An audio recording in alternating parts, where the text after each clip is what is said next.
Hey everyone, welcome to episode number 50 of the Lift Free and Diet Hard podcast. I'm your host, Andrew Coates, and it's actually episode number 200 of the overall stream of podcasting. I just happened to rebrand it 50 episodes ago. But I've got Austin Current here to celebrate 50 new episodes.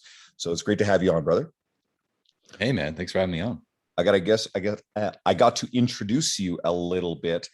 And I've kind of been working on getting a bunch of new guests, people who haven't been on this podcast or the previous incarnation, because sometimes it feels like I'm going through some of the same people, and they're awesome. But I managed to get you. I've got Danny Lennon coming up, as long as everything works out well. And I was digging into, this happened because the Science of Strength Training, this little yellow fucking awesome book, popped up on my radar a while back. So I started digging into it, and you and I connected over the internet. It's a really cool book. So that spurred this. And I know you were on my friend Chris Little's podcast recently, The Lifestyle Chase. And I guess you've been on it a bunch of times. So it's like, all right, that's a reminder. I've actually got to move this up and get you on here. Now, I was digging into your history a little bit. Some of the stuff I didn't know about you. Well, you're the co-founder and co-owner of Physique Development. That's your online coaching business. And I did not know that you were the second youngest person to win an IFBB Pro card. Yeah, in the physique division. Yeah, specifically physique. Yeah, no, it all happened really quick. I just turned 20 at the time. And the only other person I think was Jeff Seed, who got it sooner, which is so funny. You guys went in opposite directions in terms of like quality and evidence-based training information. Oh yeah. And again, like, I think it's more of an attest to like how I found myself competing, and its influence it's played in my career. And I don't really compete any longer. The last show I did my last pro show I did was in 2016. So I've gotten married since then. I've lived in a couple of different countries since then. It just a little bit more professionally focused and less competing focused currently. But yeah, it all happened really quick. It kind of started and then it progressed, and then I was like, oh, okay, here we are. So that's about how it went. And you tacked on a Bachelor of Exercise Science on top of all that. So I guess, and that's led into a lot of educational stuff through the industry, which leads me to one of the basic questions I had was the interest and passion in, fitness competitions only to spawn a greater interest in the educational side of stuff that went off in that direction? Or was the interest always in the educational coaching side, and it just happened to also be that you were a competitor who did it concurrently and then kind of said, okay, I've done this, now I want to focus on the coaching? Yeah, it's a good question. So I started competing. So I started competing my second year of university. And so I had gotten into university, kind of went through my first year. I was in exercise science already. And I think when I started competing, I was talked into competing really. And it wasn't really something that I wanted to do at the time. And I wasn't really interested in. I'd never heard of it before. And the people at my gym had competed before. And a close friend, Alicia, she had competed in figure for a couple of years leading up to that point. And so this was back in 2013. So she was like, hey, this new men's physique division just came out. Maybe you should try it out. I think you'll enjoy it. I think you have a good physique for it. I think you should try it. And I was like, okay, no, but thanks for thinking of me. And, she kept on it, and I kept looking into it more. And I was inspired by, the Steve Cooks of the world at that point. And so I started competing. I did well in my first couple shows, things like that, which kind of got me more interested into it. Obviously, if you're good at something. And I kind of lost that competitiveness through athletics, through injuries, and just deciding not to pursue anything else moving forward. And so I was kind of yearning for something competitive. And so this kept me going. This kind of was this competitive thing that I didn't quite understand. And, I do like physical challenge. And so it was like, all right, sign me up. I gave myself 6 weeks to prep. I ended up winning, I think, 3 of the divisions in that show. And I was like, oh, all right, I guess I'll do this, I'll see this through. And so I did it for the next, few years, and that allowed me to finish out my degree. And I think the relationship between the two of them was I started to compete, which then really allowed me to see in real time things that I was learning in the classroom and gave me a little bit more hands-on application. Because also during that time, I started to train clients in person. And then, after a year and a half of that, and after I earned my pro card, I was like, okay, well, maybe I'll start to take clients online, because I was starting to get requests for it. And so that's kind of the inception of physique development at that time, back in 2014. And so I think they played hand in hand with each other really well. And the competing got me just more interested in my degree, and then vice versa. So I was really putting a lot of things into practice that I was using through my competing, through things like that, through coaching other people. But yeah, I don't think I would have been, I don't know if I'd have been as good at either, or either of them would have went as well as they did without each other. Like, I think they had some sort of like intimate balance between the two of them, and they shared sort of a delicate relationship, in the early stages of my career. You don't lean all that heavily on the physique competitive past, at least not with your public image as an educator. Yeah, I decided. So it was back in 2017. I made a post back in that time when I was really fighting with, I grew my social media originally and like got a lot of my business through the way I looked. And it was becoming increasingly more important to me that I was more valued for my intellect and my ability to explain things really well, and to be a good coach, and more or less from my mind, more so than just my physique. And I didn't want that. I'm someone who always wants to stay in shape and look good and, be strong and whatever else, just for my own personal things, and knowing the benefits of it. Right. We talked, off air a lot about that. But yeah, I made a post back in that time in 2017, kind of like essentially why you won't be seeing my physique moving forward. And I've really stuck with that over the last, since then. And I don't post my physique. I don't, what you see of my physique is through my training videos, right? If you're interested, like, all right, see it through that, but I've kind of moved away from that. And the sole purpose was I didn't want that pressure of the way I looked to dictate my career, and to dictate if I was quote unquote relevant, or whatever we use these days in terminology on social media.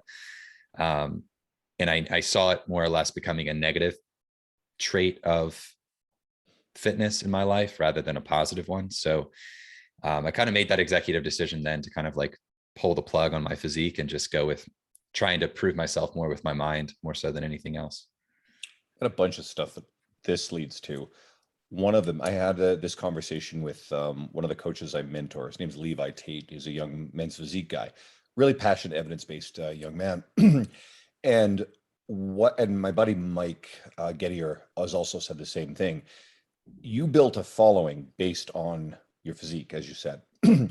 When you came to try to turn around and share evidence-based informational content, did you find that at first the visual imagery was more popular, got more likes, got more interaction, because that's the following base that you built? And how was the experience of shifting over, and the emotional fight to potentially go back to some of the stuff that had been more popular? My media, so I'll preface this and I'll let you just dive into it. I mean, I've never competed, no competitive history. I'm a big guy. And my old profile photo and a lot of the stuff is like striated delt, big delts, a big dude in like a tank top. And then I had some photos done where it's like much more mainstream accessible, I suppose. So I stepped away from that image. So, and I did that kind of deliberately to be a bit more accessible broadly as my career has gone on as a coach. So back to you, how did you manage, and how would you tell a coach to manage the allure of feeding the old following and the way that people interacted with you, and maybe even something about the process of transitioning over and what that does to the old following versus attracting new following. Yeah. And so, I did it at a time too, where I had already started to kind of transition away from it. And I was starting to gain a lot of traction and more or less build my social media to more or less what it is today. Or really, it used to be a lot more involved. I used to get a lot more engagement. I used to, the era of 2017, 2018, Instagram was more skewed toward my being in favor of my style and being found and growing and stuff like that. It's, it's becoming increasingly harder and harder to navigate the space. And I know you talk a lot about navigating the space now. But in your question, or to answer your question, I had already kind of started to do it, and I was leaning more with, video-based, execution-based, technique-based content. And I was approaching it where, I'd seen a lot of people do technique-based content more from like a strength or powerlifting background place. And I come from more of the personal training, body composition, bodybuilding, physique world. And so I was like, well, let me just take kind of what they're doing and I'll mold it to what I know, which is like your everyday movements in the gym. Like, and every day that I'd go to the gym was content for me. Because I went, at this time I was living in Australia, and I went to an Anytime Fitness over there. And every time I walked in, it was just like a gold mine of information, or gold mine of content coming to my mind. Cause I was like, as soon as I walk in, I'm not like a outwardly judgmental person, but like, you can't help but look at someone and be like, well, they're doing that wrong. They're doing that wrong. And so I would just take note and make, notes on my phone of like, all right, lat pull down. These are the mistakes I'm seeing.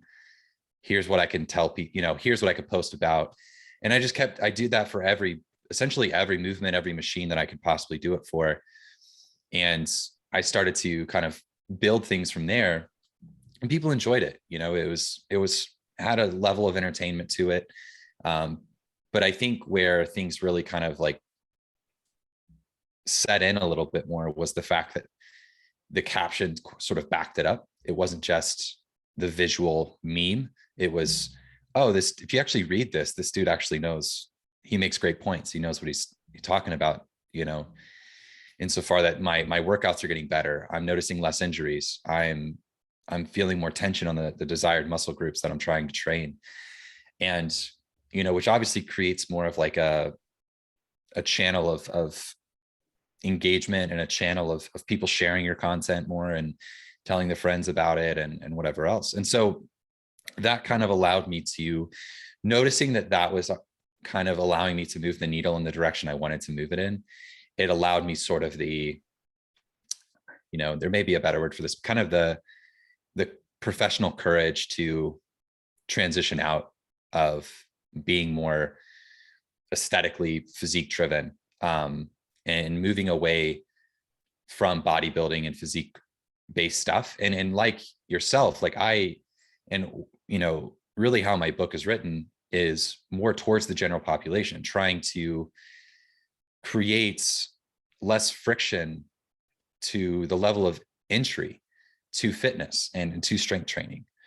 And, if I can break down some barriers and make things a little bit more approachable and understandable, I want to do that. And it's really hard, and another thing that I really try and do through my technique-based videos and especially YouTube-driven content. And I've gotten a lot of positive feedback from the comment section as far as this goes, but it's sort of, people are kind of relieved that someone who has information that is valuable to them, one, doesn't yell at them, and two, keeps their shirt on. And so I wanted to be more of that approachable, encouraging, non-condescending voice that is more of a positive light to good information, more so than just someone who's screaming with their shirt off and being condescending and making fun of you because you don't know and scaring you out of asking good questions and things like that. So big pet peeve of mine, that kind of behavior.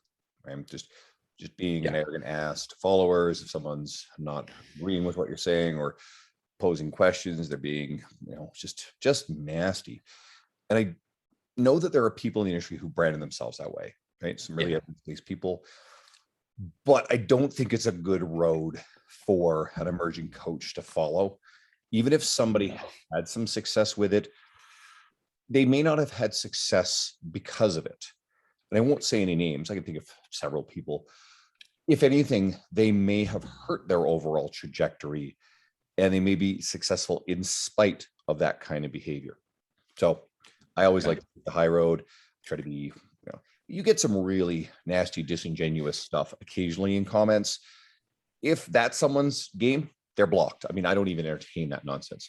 Otherwise, if it's something that's, contrarian, but not ill-intended, then okay, cool. You can engage with them, treat them with respect. How all your other followers, especially the people who never engage, never comment, they'll notice this stuff, and how they see you treat other people goes a long way to their opinion of you, not the person you're sparring with. Right. No, I agree. I love how you said that. And again, I'm all for the contrarian who shows up in the comment section. I'm all for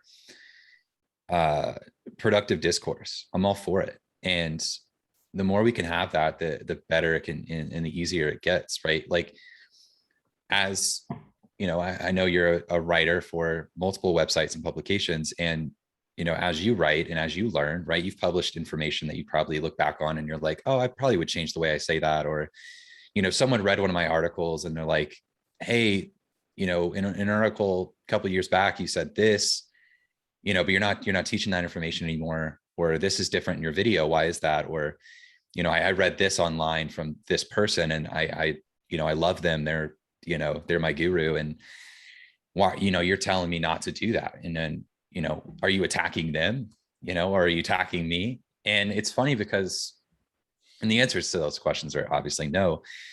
And I have concrete examples of how you can change the tone of discourse almost instantly on social media through comments. Like my content back in 2017, like obviously, as I mentioned earlier, garnered a lot more attention, and it was really created to garner more attention and grow my social media channel. As now I'm not as focused on that as much as just sort of nurturing what I kind of have as a community and just saying like, what do you guys actually need, rather than like trying to always find new people to follow me, right? Because like I'm not in a position where I technically like need that or desire that as much as I'd much rather just answer the questions that are kind of burning within the people who already follow me. And then if there's new people, fantastic. But back in 2017, like, let's say there was, 300, 400 comments on an execution post of mine telling people how to do a dumbbell row or a bench press. I mean, I'd get literal, like, go die, dude. Like, I'd get private DMs, like telling me to like, I should get all certifications revoked, wishing ill harm on my family. Like, it was a nasty environment. And all because I was saying like, hey, maybe you should stop doing this a little bit, or maybe you should stop doing this and do a little bit more of this when doing let's say dumbbell row, to keep with our example. And, I have concrete examples. I've screenshotted them. I've made them a part of multiple presentations I've done over the years, speaking on how to be a good communicator and a good educator, or just a valuable resource for people. And, I could de-escalate a comment section or a comment thread very easily from the standpoint of the initial attack, and just asking a simple question and like being actually being interested in that person. Where I read their comment, I took into consideration, like, okay, I can kind of see what you mean here. I kind of see where you would have learned this in the past. And all right, well, let's take it a step back here and let me ask you this, have you thought about it in this way? And usually if you respond in a positive and sort of a kind manner, that seems genuine and helpful towards that person, almost 9 times out of 10, the response from them back was, oh man, I can't, I didn't even think you'd respond. Like, thank you so much. Their entire tone changed instantly. And it was like, that was 9 times out of 10. And so, I think it's more or less, again, how you respond to things. And one thing that it's stuck with me for a long time. I think I originally read this and heard this in 2013, 2014. It's just stuck with me. But, to paraphrase the quote, it's like, never allow someone else to dictate your actions, or never allow someone else's nasty behavior dictate your own. And so if they're being a shithead, or if they're being an asshole, that doesn't mean you should be an asshole. That's on them. Let them be, let them show up how they want to show up. And you have every option to do the opposite. You have every option. No one's forcing you into, all right, you've been nasty, now I'm going to be nasty, and there's not one part of, especially public discourse, that needs to go that way, especially when we're talking about fitness, dude. There's no, how's the saying go? There's no life or death situations within strength training. In terms of should I do a dumbbell curl like this or like this? It's like, dude, we can have a conversation, but it's not life or death, man. You're not a worse off person because you were doing a bicep curl this way for so long. And now I'm telling you, maybe that's wrong. I'm not attacking you. I'm just informing you from my experience and my education. That's it. I tend to almost avoid language like right and wrong. And especially with my individual clients, I'll show them something, or if they're like, oh, they want to check up on some sort of form thing. Oh, I was totally doing it wrong. I'm like, no. And I always say, no, you weren't doing it wrong. It's just that we tweaked it to make it a little bit better for you. A little less likelihood you're going to get hurt, or you'll get a slightly better reward profile for what we're doing. And it's almost a pet peeve of mine seeing posts. I mean, there's the green check mark and red X through stuff. And often enough, they'll be kind of exaggerated, where it's like, okay, cool. This one way is bullshit and the other way is right. Yeah. But we're starting to see stuff that I look at, the X is right. It's fundamentally right. And it's someone who's branding around a certain way of approaching things. And it's just both of these are perfectly fine. And I'm looking at this crap going, we're calling things that are absolutely okay wrong. And that's where I kind of say, all right, this is bullshit. This is not helping. This is confusing people. So, I tread very lightly when I approach this sort of thing. No, I think that's smart. I think language is very, very important. And it's something that I've tried. And again, in me speaking, if I pause for any amount of time, it's because I'm probably searching for a better word to say over the one I was going to naturally say, right? I'm still really working on, even in conversations like this, to choose the right word for the job. And there's a reason I moved away from content like that. And now, instead of a red X, I use a caution sign. And I usually talk about, if you go to some of my recent content or recent reels, if you're on my profile at all, there's going to be a caution sign. And then there's going to be a green check of we're removing the vulnerabilities of this exercise in the green check version. But in the first one, instead of the red X, there's a caution sign, because it's not technically wrong, as you're saying. Going too far down in an RDL isn't technically wrong. It's just vulnerable. You're creating opportunity for higher risk of injury. You're creating more vulnerabilities. And if you want to play that game, go for it, dude. Have at it. But you don't have to. And there's a lot of stimulus to gain from staying within a more appropriate range of motion. And that's all we're trying to point out, right? And I'm really trying to, and I know you have this goal too, I'm trying to keep people in the game. And one of my biggest, I posted a video on YouTube in 2015. It may have been 2014, 2015, I think 2015. That was titled "Live to Train Another Day." And in that video, I was I injured myself deadlifting. And it's a funny thing to go back on because it's like one of my original vlogs, which is treacherous to go back and watch. But I laugh at myself going back and watching them. But the message is like still rings true of live to train another day, and don't risk something that doesn't need to be risked, especially if you're a general population. Like if you're a non-athlete or like a non-competitive athlete, I'll say. And honestly, a lot of times, even if you are a competitive athlete, the only way you get better is if you stay in the game, is if you live to train another day, if you're able to stay consistent to that routine, right? And to that programming or to that periodization.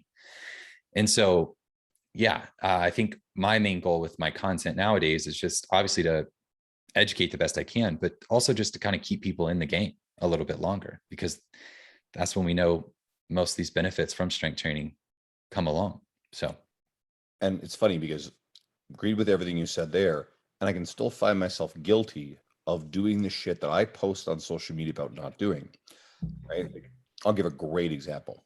So me and a buddy of mine, there's a pendulum squat here in Edmonton. We're all excited now because you can't find those damn things. I've heard that like they're barely any in Canada. I don't know if that's true or not. And I see Mike Isertel messing with them all the time. And these short, thick, stocky guys can move a lot of weight, like my friend Alex, who's like way shorter than me, just this dense barrel with thick legs. And there's another guy that we know, local. He's a classic bodybuilder, a guy named Justin Huey. Dude has got a great physique. And so Justin shows this video of him doing 7 plates for a handful of reps on this pendulum squat. Now, if you've ever used a pendulum squat, 7 plates is a mega fuck ton. Yeah. So I've been doing like tough sets of 4 plates for reps. And this is mean shit. So me and Alex started goofing around with it a little bit. We're both there. And, I slapped 5 on and I get 2 reps with 5 plates. I'm like, this is tough. And I end up tweaking my right knee a little bit. It's fine. I just needed to give it a week of light duty, right? But still, it's like, hey, you're kind of going off plan. Definitely a bit of like fucking around ego lifting. That being said, we're also trying to push the boundaries of what we can do. Didn't go according to plan. Alex does okay with the 5, and then he gets 1 rep at the 6. And we're just thinking, how in the hell did this guy do this with 7? So, but again, it's totally being taken off course and guilty of doing the stuff that we're telling people. I'm certainly telling people not to do as well. But those little reminders also serve just, hey, don't do that again. You got lucky. You didn't hurt yourself seriously. Stay on course. And I also don't mind challenging myself to new push boundaries every once in a while. But this one was a little bit off plan, which is why I'm kind of going, nah, I shouldn't have done that. Yeah. And again, like it's not that you shouldn't have fun and you shouldn't challenge yourself. And I think you should. Right. And there's times where it's like, I leave the gym and I kind of let myself take a set off or 2 or 3 or 4. And I'm like, you know what? I made it to the gym today. I'm going to let that one just be what it is. And then there's days where I'm virtually crawling out of the gym and I'm like, all right, that made up for the other session where I left 4 or 5 sets on the table. And I think there's again, it's sort of this auto regulation of not only lifting, but life in general. Right. And I think I often I look at, I think I've talked to many people like yourself about like sort of thinking of all things within the scope of periodization. Like, you need phases and blocks where you're driving intensity and volume and density of work. And then you need phases where you take off, you need deloads, you need phases where you're just focusing on one thing over another, right? And that goes with anything within life or within your professional career, within your lifting career. But again, I think there needs to be that fun and that challenge within the means that you have available. And, if that's all right, let's go off plan and let's try to load up this pendulum. Then, dude, have fun.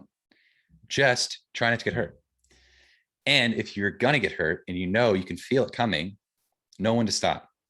Right. And that's the hardest thing to do, especially when you're with someone else or a couple other buddies who are super strong. And that's the hardest thing to do, is kind of not allow that ego to become too inflated and kind of enter this sort of, well, it won't happen to me sort of behavior, because it absolutely will, very easily. You can get away with this shit when you're in your 20s and early 30s, probably. Yeah, I'm 43. yeah. I'm So, not there yet. So no. So I keep getting reminded, especially in my early 40s, that I don't have as much wiggle room on some of this stuff as I did when I was younger. Now I still feel pretty good most of the time, and I think that's a product of being so consistent with the gym. But there's some nagging stuff that doesn't go away as quickly, or it never really kind of goes away anymore. So I have to modify my training. I've made modifications over the years. There's things that my left shoulder does not like: a wide position, dumbbell shoulder press. Doesn't like it. Narrow's fine, no problem. Doesn't like pull-ups anymore. Chin-ups are fine. Just there's something about being out in that fully abducted position is just not happy in there. And there's some tightness and whatever. And I've had some physio done on it. It's helped improve it. It's never 100%. My right knee gets a little pissy with some stuff, so I have to be a little careful with it. But if I'm being smart and staying true to what I'm supposed to do, I'm fine. yeah. I mean, again, live to train another day. Know your limits and challenge them when you can, and challenge them when you feel motivated to. But also understand it's helpful to live within your means, right? Lift within your means. It's the same thing. Stay within budget, right? And you're going to be able to stay alive a bit longer and thrive within that atmosphere a little bit longer. And again, as it always returns back to that conversation of you got to reap the rewards and to reap the benefits of investing into your health. You got to show up weekly. You got to show up most days of the week in some way, shape, or form. Doesn't mean you have to show up most days of the week to train. It's good to probably have a couple days a week that you train and really challenge yourself. But to keep showing up, right? Not being able to walk and stay active just because you were stupid in the gym, that's silly. And that's going to take a toll on your health, right? And I was talking to, I think it was on the podcast with Chris, was like, we sort of have this sense of entitlement with our health. That's like, oh, well, I should just be healthy, because, and it's like, no, this is a daily fight, man. You got to think about it daily. You got to eat well. You got to train hard. You have to move around. You have to go to bed on time. Try not to drink too much of a very addictive drug, right? Like, you got to do things that are levels, at different levels of uncomfortable, but you have to continue to show up and invest into that daily effort of staying healthy and staying in the game. And that's how we remain healthy, right? Because we're not guaranteed our health, and we're not guaranteed or entitled to our health, in my opinion. We've got a world now that's being engineered. Obviously, it wasn't engineered to make us unhealthy. It was engineered to make life convenient and easier for us. And it's had the unintended consequence of making us unhealthier. Have you read, I think it's Daniel Lieberman's book, Exercised? I did. Yeah, I have. Yeah. Amazing, I love that book. Amazing book. And it's a really cool exploration of, our historical background, the lifestyle, some of the misconceptions about, he studied primitive tribes in Eastern Africa and other parts of the world, just to kind of get a sense of what their lifestyles are like, which would be the best proxy we have to, our ancestors. And while they're certainly very active, they're not like going all day long every day. There's a lot of leisure and downtime, but by and large, they're healthy, and they stay healthier longer in life. And the grandparents have different roles that, you wouldn't expect. And a lot of this stuff plays into a lot of the way that the energy demands from the things that we need to survive, we're kind of in balance. We've shifted that balance out of convenience to the point where we now have to actively choose to do those uncomfortable things in order to maintain our health. People throw around this all the time, obesity epidemic. Well, guess what? Obesity rates are rising, especially in the developed world. They're starting to rise more rapidly now in the developing world, as they kind of catch up to the way that the US and Western Europe and Japan and other places are. Although Japan, not really so high on the obesity scale. But side point, we absolutely actively need now to build in and choose exercise as a voluntary behavior. Part of that book is about how, like, primitive tribes, they would kind of look at you and like, you would voluntarily go and like go to the gym and exercise because they didn't need to. It was already built into the stuff that they needed to do to hunt, gather, and survive. Yeah. And then again, like they didn't have the issue of too much, right? They didn't have an issue of excess, by and large. So that's another thing that you have to keep in mind too, right? Like, okay, we have an issue with excess. We have a luxury of convenience. We have a luxury of calories that I don't have to move ever really beyond 100 steps a day, maybe, or even less. And I can consume 10,000 calories a day if I really wanted to, right? Because you can order your groceries. They're all in your pantry. You can eat, a bag of almonds. You could eat a bag of M&Ms. You could eat whatever you want to do. Throw in some milkshakes. Before you know it, you're 4,000 calories in, and you've yet to even finish episode 3 of American Horror Story. So, it's like, man, that's an actual problem, right? And again, like I'm not the one to answer that problem or to answer that question, but what I can do and what we can do is create content that does motivate people to, again, break down the barriers of that entry level, or break down the barriers of entry to the fitness space, to strength training, or to exercise as a whole. And I'm not necessarily, I'm biased towards strength training because I do love strength training and it's played such a role in my life, a positive role in my life. But do your fitness, man. Whatever makes you happy, do it. Whatever makes you active and challenges yourself and programs in a level of discipline and restraint within your life, do it. I'm all for it. For the audio listeners, I'm holding up Austin's book, Science of Strength Training, just trying to cue him here. So talk about creating content. I mean, you've literally written a book, illustrated, really cool design. It's definitely part textbook and part, coffee table reading for the enthusiast. It kind of blends both worlds really well.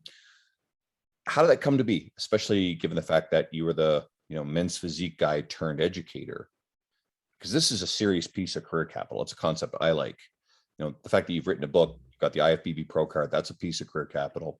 It gives you a lot of credibility. So why the book? Yeah.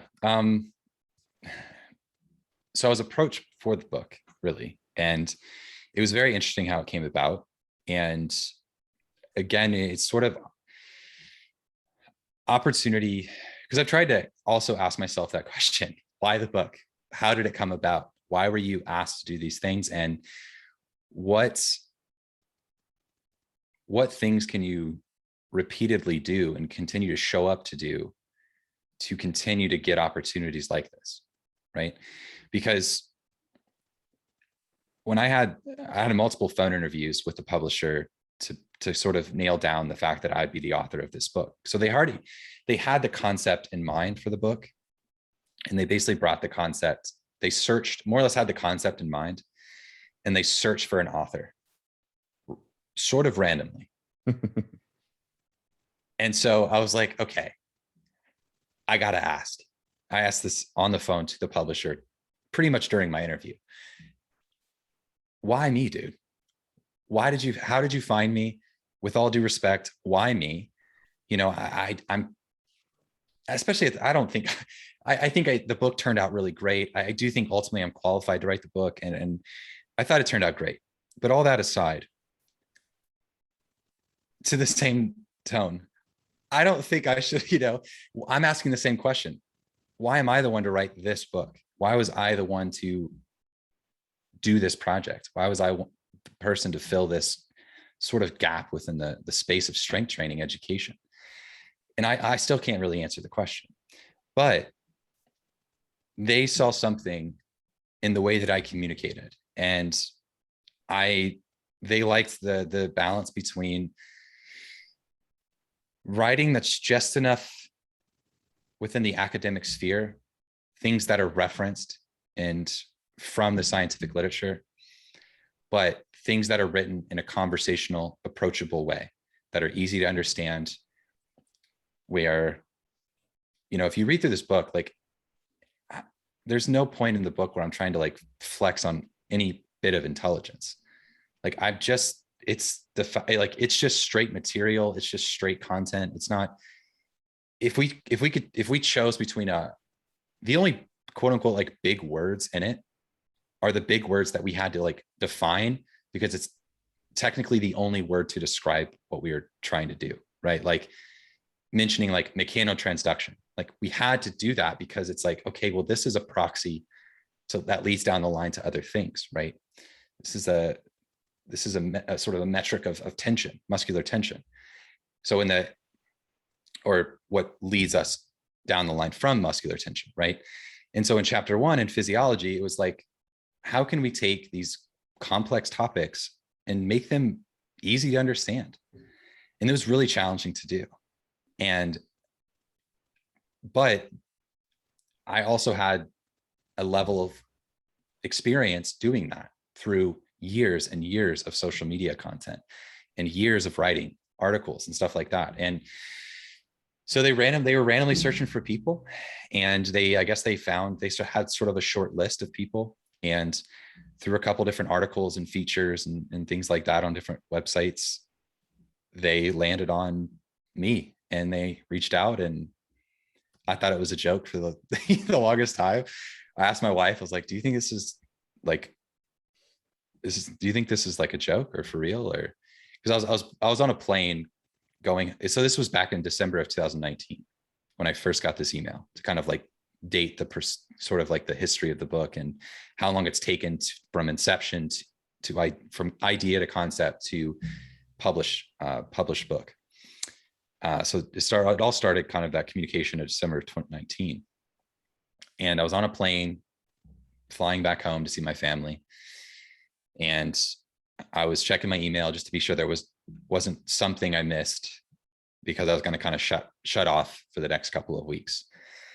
And I refreshed my email, and it basically just said book proposal, science of strength training. And I was like, this has got to be a joke, because like I receive a lot of sort of unsolicited influencer like type stuff, right, through email. And it's like, hey, what a great opportunity we have for you. And it's like, delete. I don't read most of it. And I'm thinking whoever I need to thank for the fact that they put a subject line that caught my attention enough so I didn't delete it. I can't imagine, in terms of like career capital, if I would have passed up an opportunity like this, I think I would have truly kicked myself for the rest of my life. Something embedded there too that's worth pointing out. I don't know if you've read any of Cal Newport's stuff. Like I have, yeah. World Without Email, and it might be The World Without Email, might be Deep Work. Sorry, I think I said Book Yourself Solid. That's Michael Port. Deep Work. So he mentions how you're not under any obligation to respond to anything that doesn't really grab your attention. Now, I think if you get an authentic inquiry on social media, I always try to send a very authentic response back. But DMs are full of bullshit, like absolute bots, whatever. I don't even worry about that stuff. And yeah, emails, and the closest thing I have to that is not on the same scale, but you get this email, it's like, what is this crap? Some influencer shit. Oh, you want to be an affiliate marketer for like some shit no, fuck off. But then I get an email from Generation Iron, one of the publications I write for that you mentioned, and it's one of their like directors, and this is serious shit. I'm like, okay, well, let's talk to these guys. These guys make these bodybuilding movies. And so that ultimately did turn into an ongoing writing relationship with them. So it's not a book, but it's the same sort of thing. But for the coaches, you guys are going to get some fluffy nonsense. Ignore it. It's nonsense. But if you keep head down and creating and putting stuff out there, getting yourself out into I think in terms of like social media and brand, and I think in terms of career capital, like tangible pieces that, add credibility. And if you accumulate these things, sooner or later, some interesting shit's going to come your way. Yeah. And it's opportunity through serendipity. Like it's an opportunity through putting yourself out there, and this came about, and I was sort of seeked out in that way because I'd put myself out there year after year after year with every piece of content I've ever created. right? Every piece of content that I hit publish on and edited and took take number 6, just to make it, or that could have been better, right? You never know who's watching. You never know who's going to read your article. You never know who is going to watch your video. And again, I never imagined that this opportunity would have, almost knocked on my front door and said, hey man, we know you're somewhat interested in fitness. Would you like to write what could be a cornerstone book of the strength training space? And it's like, let me think about it. Yeah, I'd love to. Thanks so much, and it's wild. And it never in my wildest dreams did I think that this would really come about. But, it was a challenge it was the challenge I didn't know I needed at the time. And, I felt I was like kind of treading water. And it's sort of that moment where you're like, I feel like I've been doing nothing but creating for so long. And it's sort of that level of like creation vulnerability where it's just like create for the sake of creating without any expectation of return. You don't deserve anything. You're not entitled to anything. You just need to create. And something, if you're worth investing in, and if you have something to say that's original, but also helpful in relation to content also being discussed, you'll get an opportunity for your voice to be heard a little bit louder. Did you read Seth Godin's The Practice? Not yet. Okay, because you pretty much paraphrased one of the most critical points. It's create without any expectation of anything, in return. It's just that adding up over time. He's talking about the process of creating. So a lot of what you just said, you're gonna read that book and be like, this aligns with my philosophies. Really easy. Yeah. So I actually think anybody who's trying to get themselves out there needs to read this book. I like Seth Godin a lot. Oh, fuck, he's fantastic. He's essential reading on my list. And unlike most of the other authors, you can actually follow his social media. There's a lot of authors. Yeah. You learn this lesson, stay the fuck out of their social media. I recently unfollowed Nassim Taleb, whose writing I love, because the guy is a pompous ass. He's an obnoxious jackass. He's awful to the way he responds to people. And he's got some weirdly anti-scientific beliefs, but his books, Anti-Fragile, is brilliant. Everybody should read it. His other stuff's phenomenal, Black Swan. But you get to this point, and I feel the same way about a lot of like celebrities, musicians. I mean, you're listening to Rage Against the Machine and you're surprised they have political views. There's something like, what's the joke? Is like, what machine did you think they were raging against? The toaster, a microwave, right? The fax machine. But by and large, especially when it comes to, books and whatever, I tend, ever read anything by like the Dilbert author, Scott Adams? People have different, like just Dilbert, right? People have different belief systems, but the guy's hardcore Republican Trump supporter. Now that's very offensive to some people and aligns with other. I'm not even getting into that stuff, but maybe just go enjoy Dilbert comics without diving into the political stuff. Now, a quick pivot with the last thing I was curious about. I also noticed with your media, we alluded to this a little bit earlier. You certainly got the bigger following. You're over 100,000 followers. And now I understand kind of where that came from. And you have your company, Physique Development. And I'm always fascinated with people. I'll give some examples who they balance both a personal brand identity, but also have a business entity. And they're not, for some people, I'll use Lane Norton, for example, Lane, BioLane. It is very much one entity. Absolutely. But then you've got Mike Isertel and Renaissance Periodization. He's one of my favorites, where RP is this massive entity, but Mike is also, something really massive. Sam Spinelli has E3 Rehab and Citizen Athletic. And I just had Quinn Hennick on here. He's great. And he's got the Clinical Athlete. So there's tons of examples of people who have, they're usually founders or co-founders more often of some company, but then they also have a very high profile, brand of their own. Is there anything to that balance for you? Do you find it's kind of natural that, the business goes one way and it draws in a certain type of person, whereas you wrote this book not as that owner of that business, you wrote that book as Austin Current? Right. That's a good question. And I have to definitely give credit where credit's due. And I think the better and more you surround yourself with really good people who complement you, that allows things to nurture and grow in different directions, right? And I have ideas that I really pursue and I really take, and just run with, which is, the reason my social media gained the traction it did when it did. And I sort of hung on by a single thread ever since. And I just kind of make what I can out of it now. And it has helped in a lot of ways, right? And it's given me a platform, it's given me a voice, it's given me opportunities that probably otherwise wouldn't have come up as organically.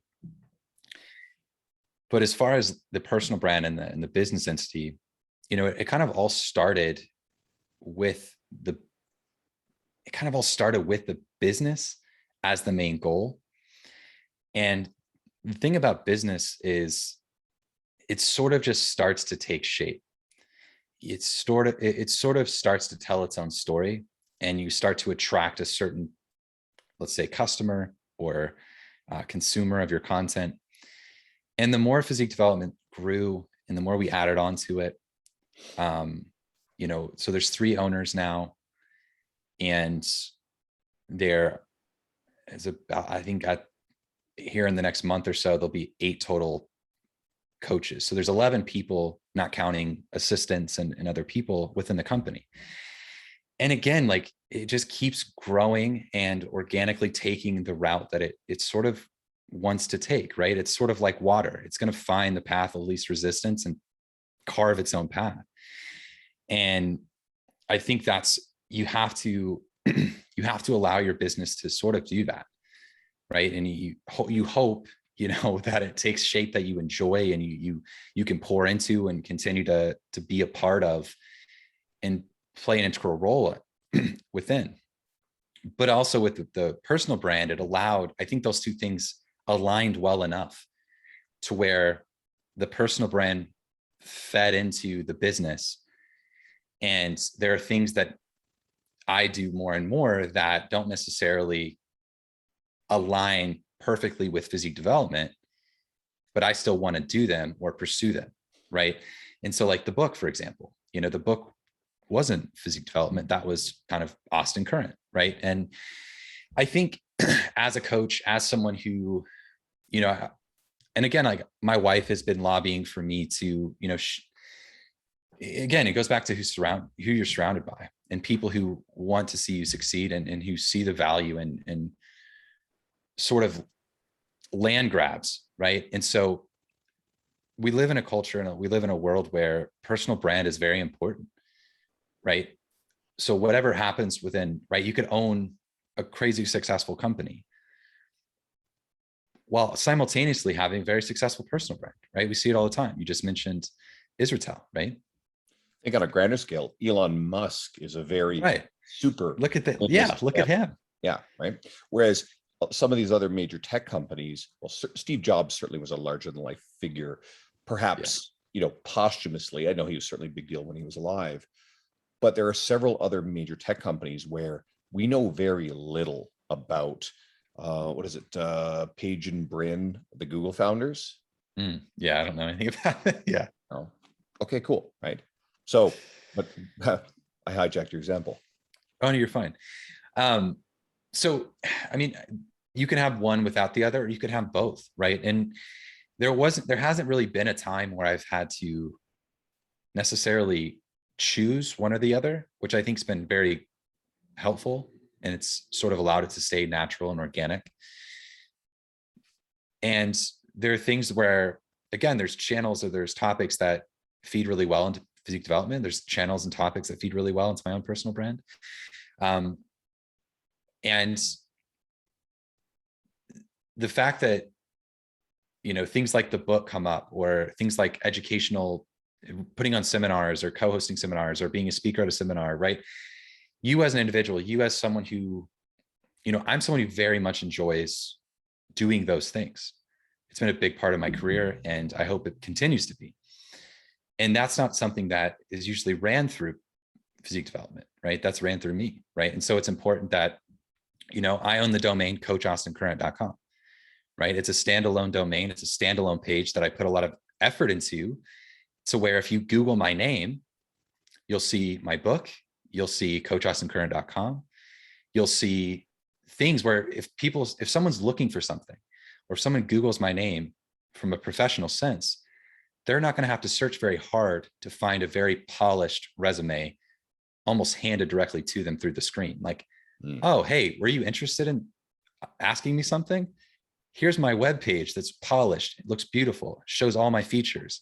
It tells you about me. It tells you where to find all my other content. It tells you what businesses I own. It tells you what projects I've worked on and published. It tells you everything, right? And to the trainers listening, it's important that you allow yourself to be seen if you're seeking out opportunity, right? And it sort of goes back to, if you never tell anyone you're a coach or a trainer, how are they supposed to know? Are they just supposed to look at you and just say like, oh, I bet you take on clients. Could I be your client? When has that ever happened? Like, other than you being a jacked person, right? Someone probably walked up to you and be like, hey man, you're probably a trainer, right? You taking on any clients, like as a joke, but realistically, you got to sort of put yourself out there, right? You got to get reps. And again, opportunity comes through putting yourself out there. And it's never been this is not a bad time to establish a personal brand.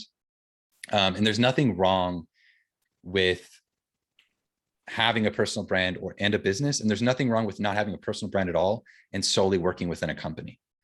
Neither are wrong, or one isn't better than the other.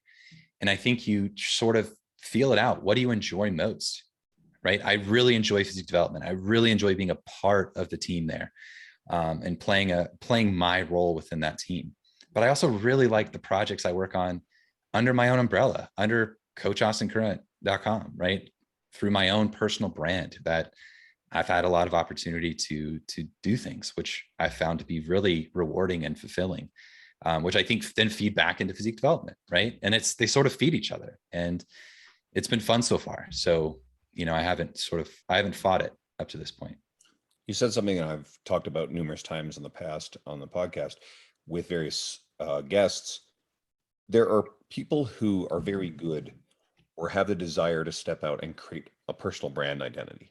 I certainly fit that category.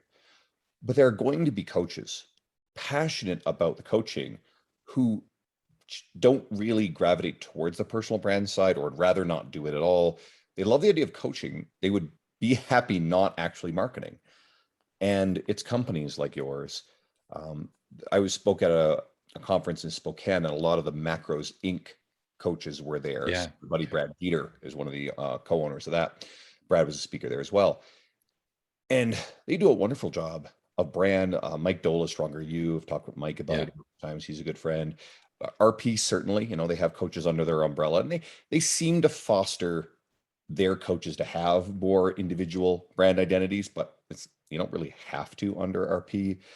And you go through there's lots of professionals who have coaches under them. Sohee Lee has she has a small team of coaches, and it takes the pressure off. So it's perfectly okay to go that route. I like and value, and I have to remember that I have a bias toward having a personal brand. And what people will notice is, certainly the guests on this podcast, a lot of my friends are people who are more well-known personal brand types. That makes sense, right? But appearing on podcasts as a guest is not the be all end all of everything. It's actually funny. You will get people who be like, hey man, I've got a great story. I'd love to come on your podcast. It's like, that's not kind of how it works. Yeah. Right. Like, and it's not to disparage that, but I think people think that, okay, I appear on, a big circulated podcast, and that's going to establish me. Then I'm going to be known, and I'm in the industry. That it doesn't happen like that. That's like wanting your social media to go viral I know there's a book. Oh, it's Social Media Success for Every Brand. Claire Diaz Ortiz. And she used this example about how there are literally companies that their whole social media strategy is to get Elon Musk or someone else famous to retweet them so they can go viral. That's completely the wrong approach. It's got to be building what we've talked about, the career capital, the article writing. It's that stuff time and time again. You build up this entire library. And then that's when someone reaches out and asks you to write a book for them. Like it's happened to you, like it's happened to Jason Brown, one of the Teen Nation guys. Gareth Sapstead just released a book. Yeah. Same thing Yeah. happened. Yeah. So this stuff, I got it right here. oh, sweet. Yeah. We were talking, he's gonna get his hands on a copy and send it to me if he can. So I'm like, all right, cool. Well, you know, I like signed shit, right? I'll happily buy it because I know it's going to be amazing. Yeah. But you know, if you are serious about going down this road, you do have to put in a lot of work. And like you said, you have to create without the expectation of specific reward for each individual article you publish, every podcast episode. This is number 200 in the history of this. You know, there have been some really big episodes that have done really, really well, but it's the cumulative effect of doing it week in, week out that has led to a lot of the stuff that's happened. I wasn't able to get John, sorry, my voice, wasn't able to get John Berardi to come on here as an unknown podcast out of the blue. It took building a relationship with PN, which they initiated, had several of their people on, including Krista Scott Dixon and Brian St. Pierre. Those two are two of the biggest architects of their brand. Yeah. Where John, who is very picky about ever doing this stuff, heard good things and said, okay, I'll come on, because I'd fed through the loop that I knew a lot about John and his history. Yeah. So, it's very important. I think people get that from our conversation. Yeah, that's incredibly important. And I think to create without any expectation of return, but also to create to actually earn it, man. Like there's something to earning what you get from the hard work you're putting in, right? There was something to, right? There's a level of sort of disbelief of getting to write the book and to work on a project like that and to publish it and to see that it's been out there and circulating and helpful and people are really getting value from it, which honestly brings a smile to my face daily. I'm just like, man, that's awesome. But there was a level of like, when I got the opportunity, it wasn't that I was like, oh, finally someone's recognizing me, right? It wasn't that at all. It was the fact of like, I'm nervous to do this, but I feel like I'm actually ready and able to do it because I've put in the hours, I've put in the years and years of education, and I've put in the work to actually earn the right to be in a position to work on something like this, not to deserve it, to work on something like it, right? And I think that's an important distinction, right? Don't work on things, don't produce things to deserve something in the future. Work on something to earn the right to be in the conversation, to work on it, right? So earn the right to be in a conversation like this, earn the right to be in a group of people at a seminar that you go to in the future, right? There's a level, not that that you have to like be someone to talk to people, but like, and I don't think that should be in your head at all, but I think there's a level of, and that's not what I'm saying, but there's a level of earning your place in somewhere because of your hard work, because of your original voice, because you've put yourself out there time and time again, knowing that at any point, and almost at every point on social media, someone's going to jab, right? You're just going to get continuous jabs. You're going to get people who are like, man, this was super helpful. And you're going to get people who literally shoot down all aspirations of creating ever again, right? But it's not about them. It's just about creating for the sake of creating for the sake of actually helping people and earning your position. Because I can tell you, if you want to feel like a fraud and feel like an imposter, arrive at an opportunity that you aren't ready for and that you didn't earn.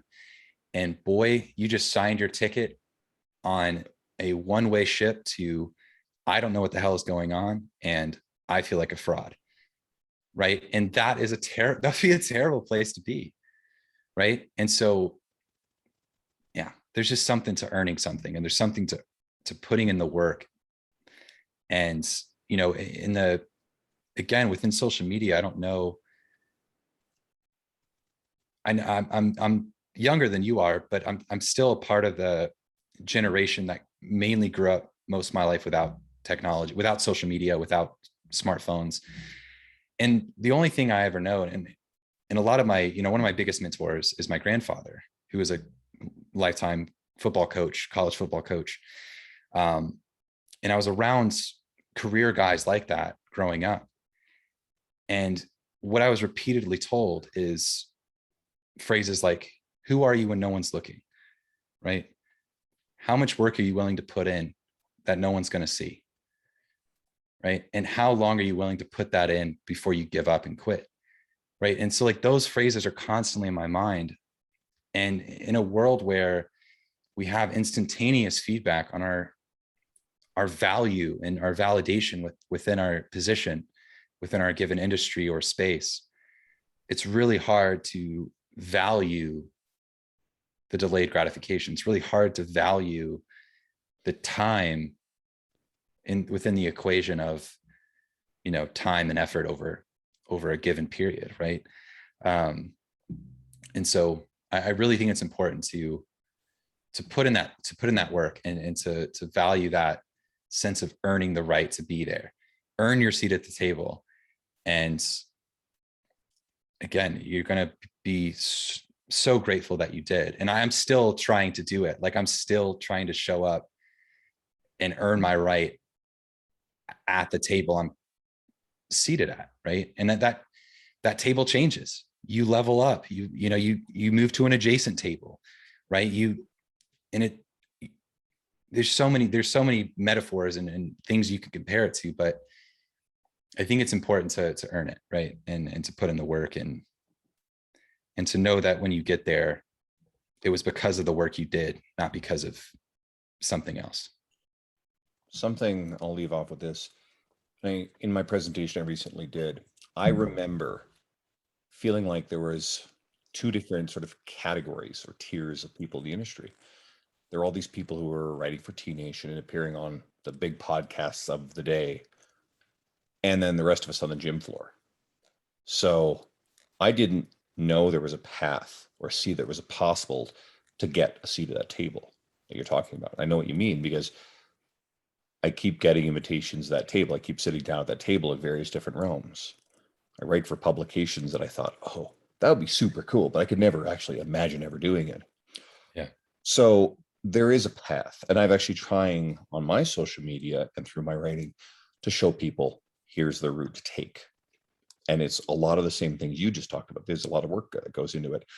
So if anybody has any further questions, please DM me, but we got to get you following Austin and check out his books. So tell them where to find you. Yeah. So I hang out on Instagram, similar to Andrew. So Austin Current on Instagram. So just search Austin. It'll be a bearded fella. He'll show up, and click on that profile. And my book, Science of Strength Training, you can find it on Amazon, and that's the easiest place to find it. But it is sold, I know across the US at least, it's sold at Sam's, Target, Costco, Walmart, all of those places, Barnes and Noble, those type of places. So if you're in person and you want to go on a scavenger hunt, go for it. But if you just kind of want a easy access to it, and you'll probably get it before you even click order, just do it on Amazon. They'll get it to you. I got mine really fast. I did the Amazon route. Yeah. And up here in Canada, we've got Indigo chapters. And I discovered that Indigo in the US is like a series of medical like centers. And here in Canada, it's a bookstore. So don't get confused. So anyway, I appreciate everybody tuning in. Austin, it's great to have you on. That's something we chatted about before, but we got to chat about off air. And for anybody listening, again, shoot me a message if you're not following my social media. I want to connect with you guys. Andrew Coates Fitness on Instagram. That's my hub for everything.